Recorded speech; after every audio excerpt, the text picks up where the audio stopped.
오늘 말씀을 이렇게 준비하게 됐던 이유에 대해서 제가 설명을 하나를 좀 드리고 시작을 해야 될 것 같아요. 제가 이제 지난주에 이제 지하철을 타고 퇴근을 하는데 연산에서 지하철을 탔겠죠. 지하철을 타고 이렇게 가는데 조금 지났는데 어떤 아저씨께서 서 계신 아저씨께서 그 지하철 내 보안관 하시는 분들이 있잖아요. 이렇게 단속하시는 분 이렇게 부르는 거예요. 여기 좀 와보세요. 그러는 거예요. 그래서 저는 이렇게 앉아 있는데 부르시는 거예요. 보더니 왜 부르세요? 그랬더니 요 할머니 좀 빨리 지하철에서 좀 쫓아내라고 그러시는 거예요. 그래서 제가 이렇게 제 옆에 그 할머니가 앉아 계셨어요. 어르신이. 그래서 이렇게 봤더니 한 80대 정도 되신 것 같으세요. 이렇게 짐작으로 볼 때. 근데 왜 그러세요? 했더니 이 사람이, 이 할머니가 자꾸만 예수 믿으라고. 자꾸만 조용 좀 하라고 해도 예수 믿으라고. 시끄럽게 한다고. 그래서 이 보안관분께서 어르신 여기서 그러시면 안 돼요. 교회 가서 하셔야 돼요. 그러시는 거예요. 그러니까 알아. 근데 예수 안 믿으면 다 지옥 가는데 어떡해요. 그러는 거예요. 그러니까 그래도 어르신 요즘에는 그러시면 안 돼요. 그렇게 했어요. 그러니까 그래도 안 되는데 그러는 거예요. 그러니까 그 남자분께서 이거 보시라고 계속 이런다고.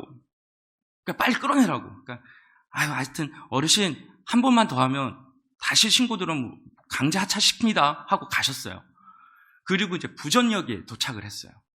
부전역에 보통 어르신들을 많이 타시잖아요. 장 보시고 어르신들 많이 타시잖아요. 근데 이 남자분은 내리시고 이 어르신들이, 할머님들이 타셨는데 막 옆에도 앉고 막 주위에 앉으셨어요. 근데 이 할머니들을 대상으로 또 전도를 하시는 거예요. 예수 믿어라. 지옥 간다고. 그러니까 앞에 있던 할머니들이 참다 안 돼서 아니 이 할망구야 여기가 어딘데 요새가 어딘데 그만 좀 하라고 막 그러는 거예요.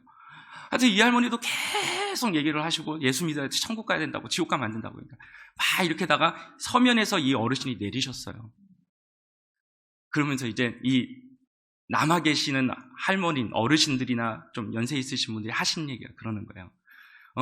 천국이 어디 있다고? 천국 가봤냐고. 지옥이 어딨냐고. 지옥 가봤냐고. 가보지도 않았고 저런 종자들은 말해도 안 된다고. 다 그 얘기를 하는 거예요. 그래서 범일동중 되니까 분위기가 쫙 가라앉더라고요. 자, 저는 그 얘기를 들으면서 그 어르신도 저는 조금 좀 자중을 좀 해주셨으면 좋았겠다. 이제 하셨으면 보안관도 오시고 이런 분들도 알았습니다라고 했을 때 그냥 좀 알겠어요. 하여튼 예수 믿고 천국 가세요 하고 딱 끊으셨으면 그렇게까지는 안 됐을 건데라는 생각에 참 마음이 좀 무거웠었어요. 그래서 사실 기독교는 상식을 초월하는 종교죠. 하지만 몰상식한 종교는 아닙니다. 그래서 그런 부분에 대해서 좀 많이 생각을 해보게 되었는데 그 어르신이 서면에서 내리시고 그분들이 하시는 그 얘기를 들으면서 정말 마음이 무거웠어요. 맞습니다. 이 자리에 계신 분 중에서 천국 다녀오시거나 지옥 다녀오신 분은 없습니다. 하지만 성경은 분명히 천국이 있고 지옥이 있다라고 분명히 우리에게 말씀하고 있습니다. 이 사실을 잊어서는 우리는 안 되는 것이죠. 우리가 예배를 지금 드리지 못하고 있다라고 천국이 사라지거나 지옥이 사라진 게 아니잖아요. 여전히 천국은 우리에게 있고 지옥도 우리 앞에 펼쳐져 있습니다. 우리는 이 땅에서 복음을 증거해야 될 때를 살아가고 있는 것도 분명한 사실입니다. 그래서 지금 우리 교회는 누구보다도 기도로서 입당을 준비함과 함께 연산동과 연제구와 부산을 어떻게 섬겨나갈지에 대해서 우리는 무엇보다도 더 철저히 준비해야 될 때라고 저는 믿습니다. 그래서 똘똘이 뭉쳐있다가 이제 전도하러 나가자라고 했을 때는 누구보다도 밝은 표정, 그리고 누구보다도 단호한 말씀의 지식으로, 그리고 분별력 있는 모습으로 나가서 하나님의 복음을 증거하는 것이야말로 우리가 지금 준비해야 될 때임을 믿습니다. 아멘이시죠? 아멘이시죠? 아멘 하셔야죠. 이건 분명히. 6.25 한국전쟁이 한창일 때 포탄이 막 떨어지고 있는 그때 최전선에서 미국 군목 목사님이 참호마다 뛰어다니면서 복음을 증거하고 불안해하고 초조해하는 군인들을 데리고 기도해주고 시작했습니다. 그런데 그때 한 젊은 군인에게 이 군목 목사님이 다가가셔서 물어봤어요. 병사요. 기도 제목이 있습니까? 그러니까 이 젊은 군인이 딱 한 가지의 기도 제목을 얘기하더래요. 뭐라고 했냐면 저에게 내일을 주십시오. 저에게 내일을 주십시오. 우리가 잘 아는 삼중고의 인생을 살아간 헬렌 켈러가 어느 방문객이 와서 그에게 아니 얼마나 답답하세요. 이 말을 듣고 헬렌 켈러가 이렇게 얘기를 했대요. 물론 볼 수 없다는 거 너무 답답한 일이죠. 그러나 두 눈을 가지고 내일을 보지 못하는 사람들보다는 훨씬 나아요. 이런 얘기를 했다고 합니다.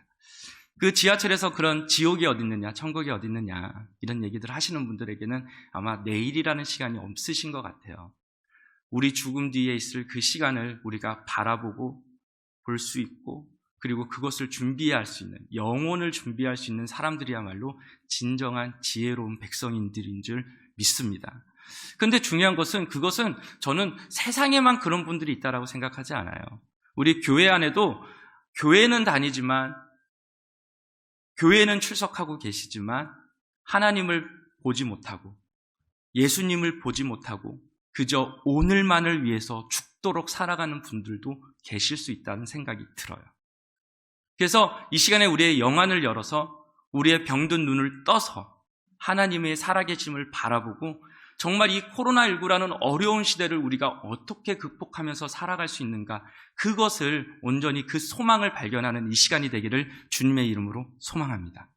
자, 그렇다면 우리가 어떻게 이 눈을 떠서 이 예수님을, 하나님을 발견할 수 있을까요? 그것에 대해서 오늘 이 바디메오, 거지 소경 바디메오의 말씀을 통해서 살펴보기를 원합니다.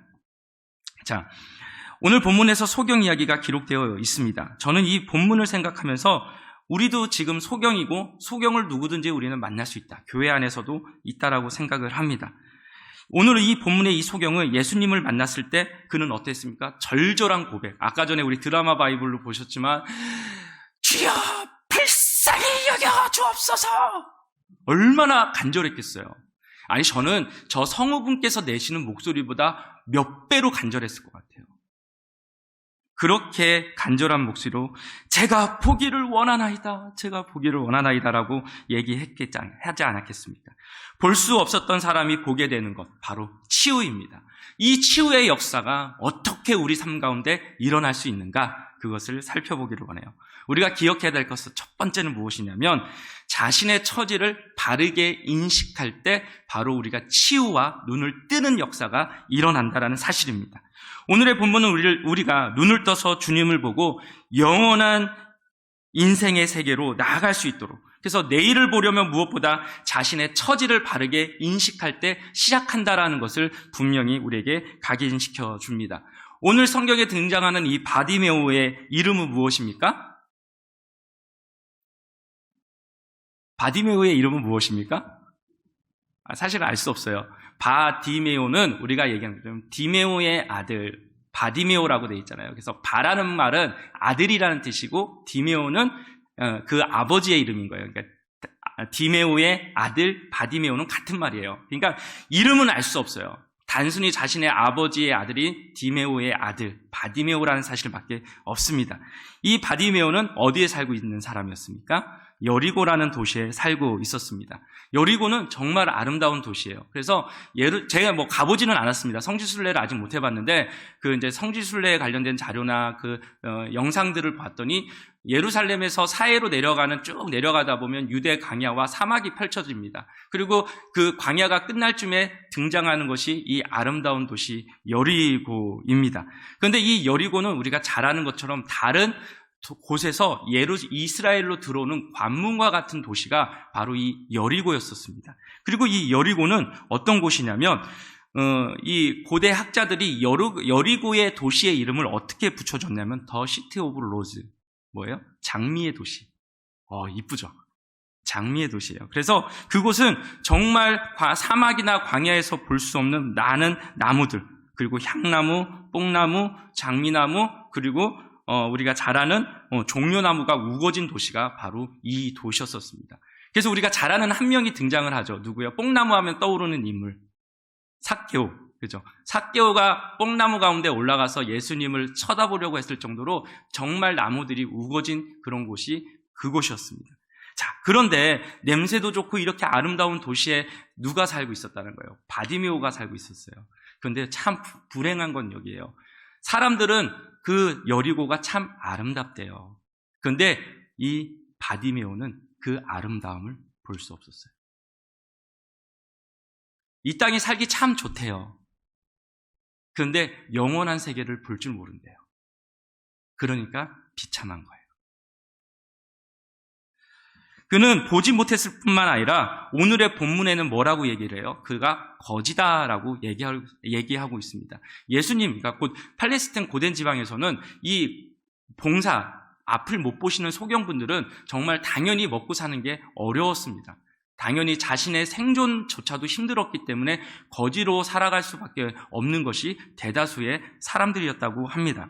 이러한 비참한 처지에도 불구하고도요. 그런데 그럼에도 바디메오는 한 가지 사실을 정확하게 알았습니다. 그것은 무엇입니까? 자기가 비참한 처지에 있었다는 사실입니다. 우리 중에 얼마나 많은 사람들이 자기가 불쌍한 처지에 있으면서도 불쌍한 처지에 있다는 사실을 모르고 살아가는 사람이 얼마나 많은지 아십니까? 저는 그 어르신들, 천국 갔다 와봤냐, 지옥 갔다 왔느냐, 그분들에겐 양손에 부전시장에서 잔뜩 산 물건들이 있었고 저녁에 배부르게 먹을 수 있는 식재료가 있었죠. 하지만 그분들에는 자신의 손에 있는 식재료의 풍성함은 보시는지 모르겠지만 자신의 영혼의 목마름과 갈급함은 모르시는 거예요. 그러니 그럼에도 불구하고도 이 바디메오는 자신의 처지가 비참하다 라는 사실을 알고 있었습니다. 그래서 예수님 앞에 나와서 그는 어떻게 간청하고 있습니까? 선생님, 나를 불쌍히 여기소서. 나를 불쌍히 여기소서. 그는 이렇게 말하고 있는 것입니다. 왜 예수님 앞에 나오지 못하고 있을까? 사람들은 왜 예수님 앞에 나오지 못하는 것일까? 그것은 분명히 단호합니다.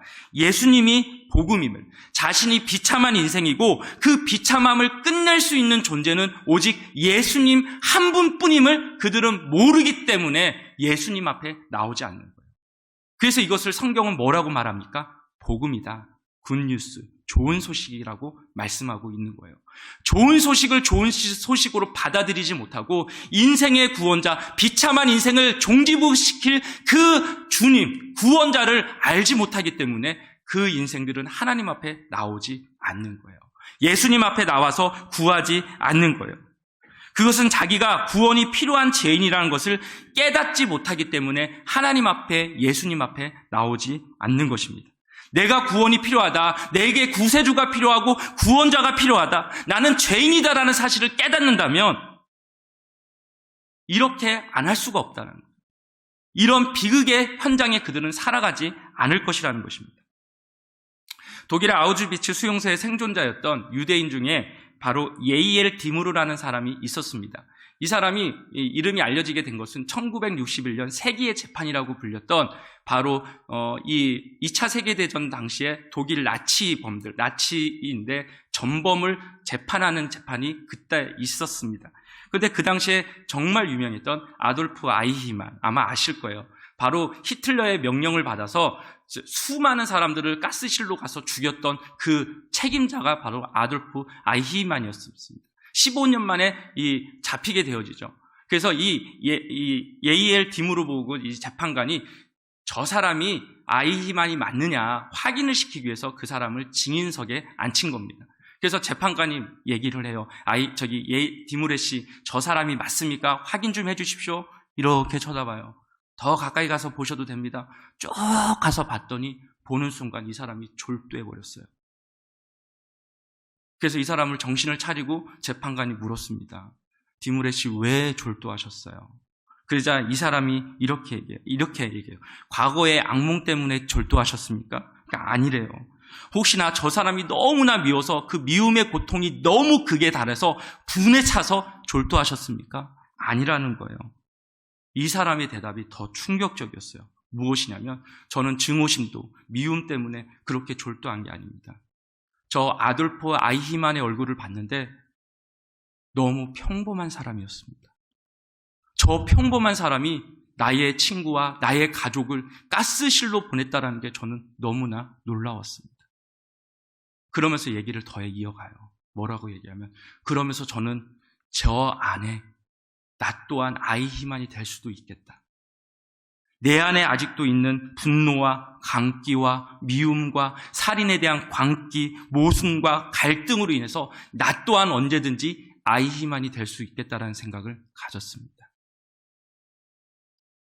사랑하는 성도 여러분, 저나 우리 성도님 안에도 이런 광기나 모순이나 갈등이, 그리고 미움이, 온갖 증오심과 포박으로 묶인 죄인의 모습이 우리 안에 저는 있다라고 생각합니다. 그렇다면 우리는 어떻게 해야 될까요? 그 죄인되고 증오와 미움과 시기와 질투심과 살인의 광기로 모순됨으로 살아가야 되겠습니까? 아니요. 우리 새로워져야 되지 않겠습니까? 우리가 예수 그리스도를 만난 자들이라면 새로운 인생으로 나아가야 되지 않겠습니까? 어떻게 할 수 없는 이 죄인, 내가 내 속에 있는 죄성과 부패성을 발견하면 사도 바울이 얘기한 것처럼 오호라 나는 공고한 사람이로다. 누가 나를 이 사망의 몸에서 건져내랴. 이 절망의 몸에서, 이 불안의 자리에서 누가 우리를 건져낼 수 있겠느냐라고 말하지 않겠습니까? 자신의 처지를 인식하는 사람만이 어떻게 되어지는 거예요? 예수님 앞에 나와서 하나님 앞에 서게 되어지는 것입니다. 그리고 자신의 삶을 돌아보게 되는 것이고, 하나님 앞에서 내가 이러한 죄인이고 내가 이러한 썩을 수밖에 없는 그런 영벌을 받을 수밖에 없는 존재입니다라고 말할 수밖에 없는 것입니다.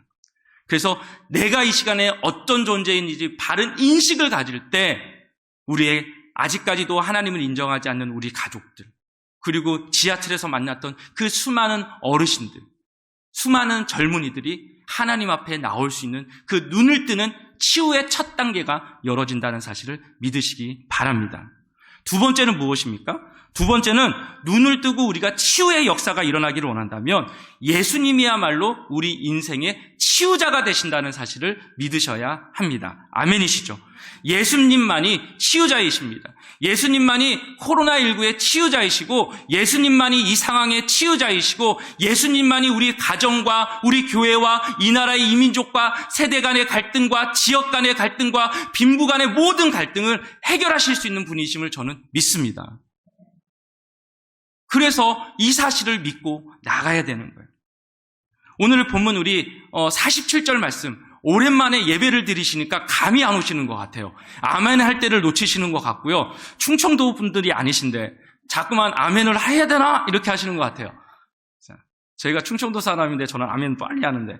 자, 47절 말씀인데 우리 47절 우리 한 목소리로 한번 좀 띄워주십시오. 화면에. 47절 말씀 우리 다 같이 한번 읽도록 하겠습니다. 시작. 나사렛 예수시라 말을 듣고 소리질러 이르되 다윗의 자손 예수여 나를 불쌍히 여기소서 하거늘. 자, 아멘. 자, 그죠? 아멘, 아멘, 아멘 따로따로. 네. 자, 사람들은요 그에게 소경 바디메오가 나사렛 예수라고 소개를 해줘요. 누구냐고 물으니까, 그죠? 나사렛 예수시다라고 소개를 했어요. 이렇게 소개를 해줬으니까 소경 바디메오는 예수님을 뭐라고 부르는 게 맞아요?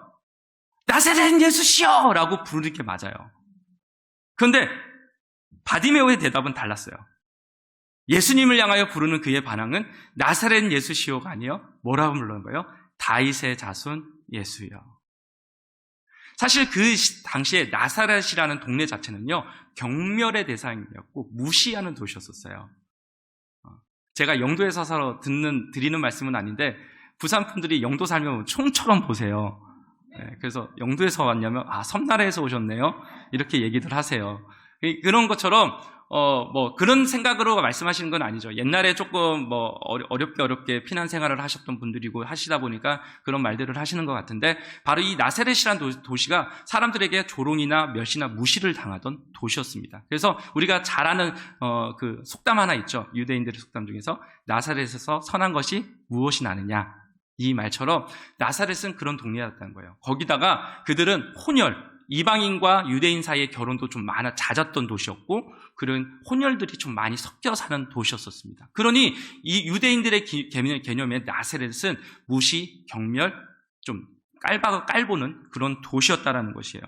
그런 편견을 가지고 가득 찬 지명이 바로 나사렛이라는 도시였었습니다. 거기에 이방인과 유대인이 그렇게 섞여 살았으니 나사렛 예수라는 이 호칭에는 예수 그리스도를 어떻게 보는 의미가 담겨져 있는 거예요? 낮추어 보는 의미가 엄연히 섞여 있었습니다. 그럼에도 불구하고 이 바디메오는 그 나사렛 예수라는 얘기를 들었음에도 불구하고도 나사렛 예수가 아닌 다윗의 자손 예수여라고 그를 강하게 불렀다라는 것입니다. 저는 이 사실은 분명한 사실이라고 믿어요. 무엇이요? 이 바디메오는 예수 그리스도야말로 참된 메시아라는 것을 믿고 있었다는 사실을 저는 확신합니다. 왜 그렇습니까? 예수님은 다윗의 후손으로 오셔서요, 인류의 메시아가 될 것이고 구원자가 돼서 사람의 삶을 바꾸고 인생과 운명을 바꾸어서 참된 구원자로 오실 것이 예언되었다라고 성경은 증거하고 있습니다. 그가 아마도 이 예수님에 대해서 그렇게 인식하고 받아들이고 어떠한 성경적 지식을 충분히 가지고 있었을 것입니다.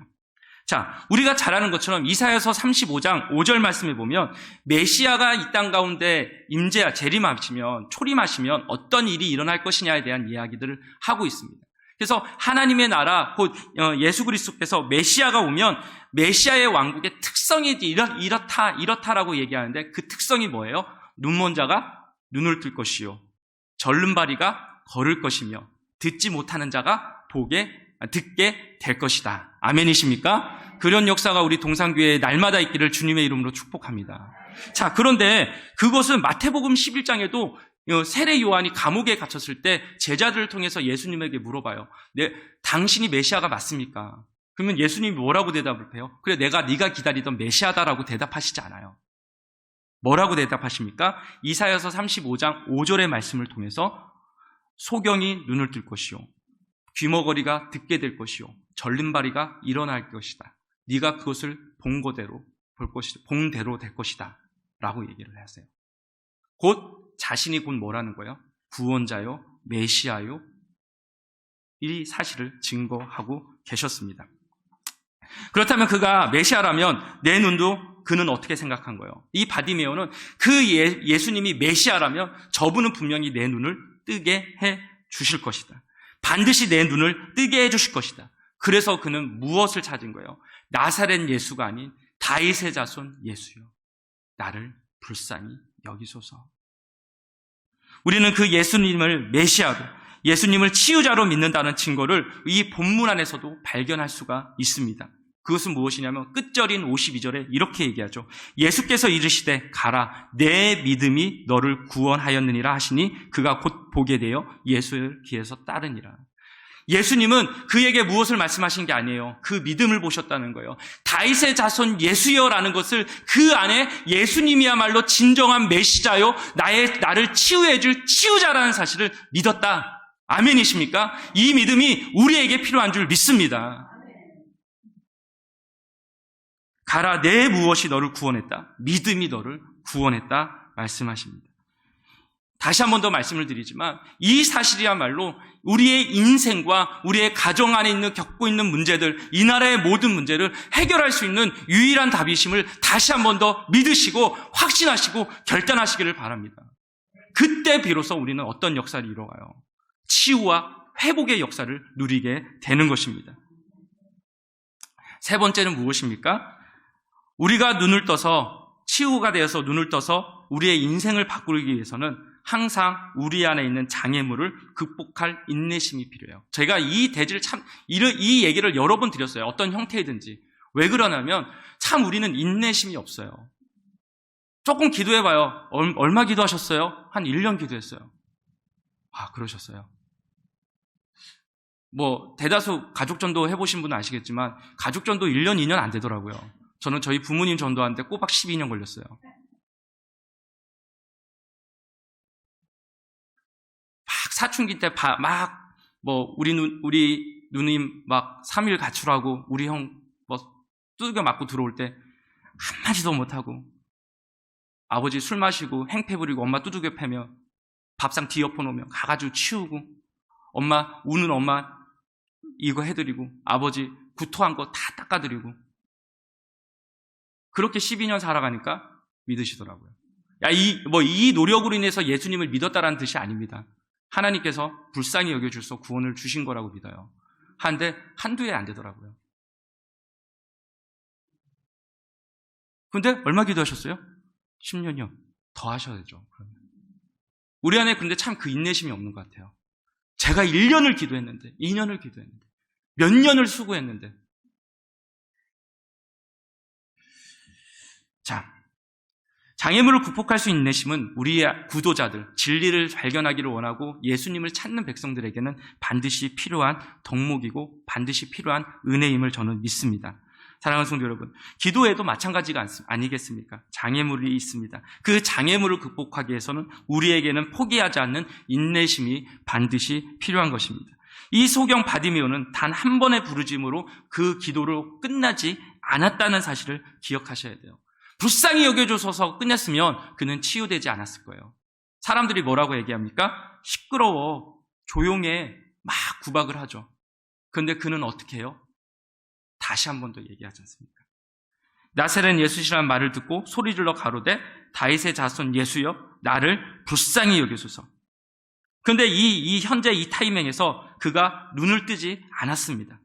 나를 불쌍히 여겨주소서라는 말에서 그의 눈이 뜨지 않았다는 사실이에요. 예수님은 아마 그 소리를 분명히 들으셨을 거예요. 하지만 기다리셨어요. 그의 간절함과 예수 그리스도를 향한 그 간절함과 그 마음을 다시 한 번 더 확인하고 싶으셨던지도 몰라요. 그래서 우리가 이 바디메오의 믿음의 태도를 단 두 단어를 통해서 우리는 살펴볼 수 있습니다. 그것은 무엇이냐면 48절 말씀에 보면 어떤 단어가 나오면 더욱이라는 단어와 크게라는 단어예요. 꾸짖어요. 야, 조용해. 야, 예수님이 가시는데 확. 그런데 그는 어떻게 해요?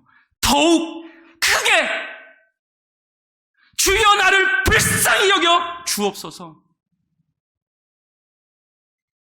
그 간절함과 그 믿음의 태도와 장애물을 뛰어넘어 하나님 예수님을 구세주로 만나기를 사모하는 그 심령 가운데 그 역사가 임했다. 아멘이십니까? 그 은혜가 우리에게 있어야 될 줄 믿습니다. 그래서 그는 그렇게 부르짖었을 때 역사가 일어나요. 성경은요, 헬라어의 특징은 뭐가 있냐면 현재형은 계속 진행되는 특징을 가지고 있어요. 그래서 우리가 잘 아는 마태복음에는 내게 부르짖으라, 아니 문을 두드리라 내가 열릴 것이요, 내가 찾으라 그러면 열릴 것이요, 찾을 것이요, 이런 말씀 있잖아요. 두드리라 열릴 것이요, 뭐 이렇게 말씀할 때 이 특징은 일회성이 아니에요.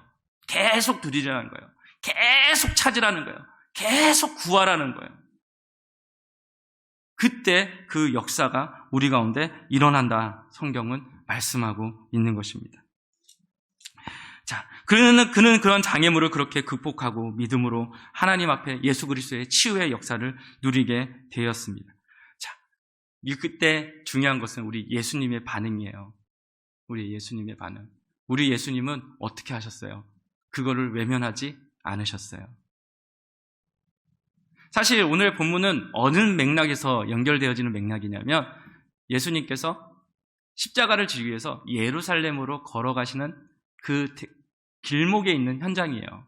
곧 예수님은 예루살렘으로 입성을 하실 것이고 조만간에 어떻게 돼요? 십자가에 달려 돌아가실 거예요. 자신이 고통스러우면 우리는 어떻게 해요? 다른 사람이 힘들다는 얘기를 들어도 웬만하면 그냥 내가 너무 힘드니까 그냥 무시하려고 해요. 너무 괴로우니까. 근데 우리 예수님은 십자가를 짊어지기 위해서 그 골고다의 길을 바라보면서 가시는데 거지 바디메오가 나를 불쌍히 여겨주세요, 불쌍히 여겨주세요 하니까 그 음성을 외면치 아니하시고 치유하시고 고쳐주세요. 그런데 그 음성은, 그 역사는, 그 일들은 어디 가서도 하세요? 십자가에 달리셨을 때요. 얼마나 고통스러우셨어요. 엘리 엘리 라마 사박다니. 그 고통의 끝을 달리고 있을 때 옆에 달려 있었던 죄인이 그래요. 주님, 나를 그날 기억해 주세요. 자신도 고통스럽고 자신도 너무 아픈데 그 불쌍한 사람이 나 좀 도와주세요. 너무 힘들어요. 우리 너무 아파요. 그 음성에 어떻게 해주시는 거예요? 그래, 내가 네 음성 다 들었다. 내가 네 기도 다 들었다라는 거예요. 사랑하는 성도 여러분, 우리 예수님께서는 우리 성도님들의 눈물의 기도를, 그 고통의 절규를 듣고 계심을 믿으시기 바랍니다. 그 음성에 반응해 주시는 거예요.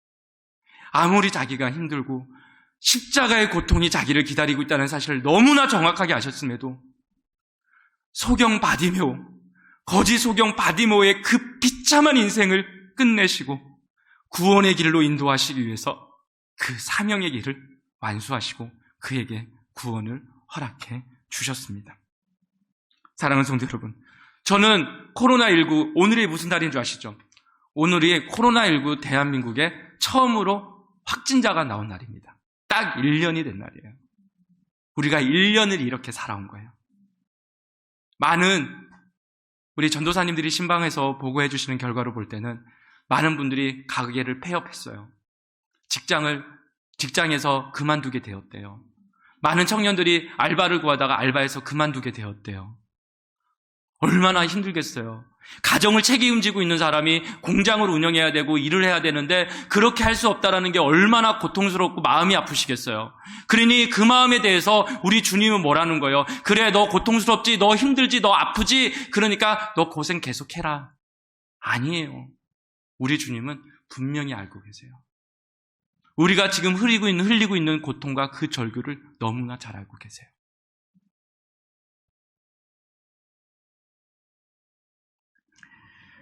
이 시간에 우리가 눈을 들어서 그 주님을 다시 한 번 더 바라보셨으면 좋겠습니다. 우리 다 비참한 인생들이잖아요. 잘나봤자 우리가 얼마나 잘났겠습니까? 뛰어나봤자 얼마나 뛰어나고 배워봤자 얼마나 많이 배웠겠습니까?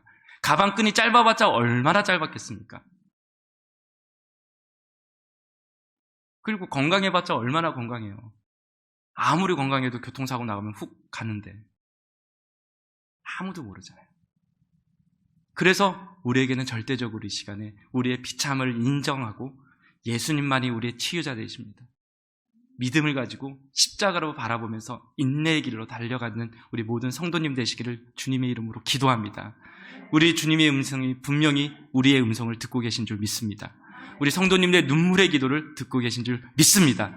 그래서 이 시간에 우리 다시 한 번 더 10%라는 제한된 숫자에서 우리가 예배하고 기도하고 있지만 정말 이 자리에 모인 숫자는 10,000명과 같이 10만 명과 같이 하나님 앞에 기도하고 부르짖고 하나님 앞에 나아갈 수 있는 우리 모든 믿음의 성도님들, 우리 동역자들이 되시기를 주님의 이름으로 기원합니다.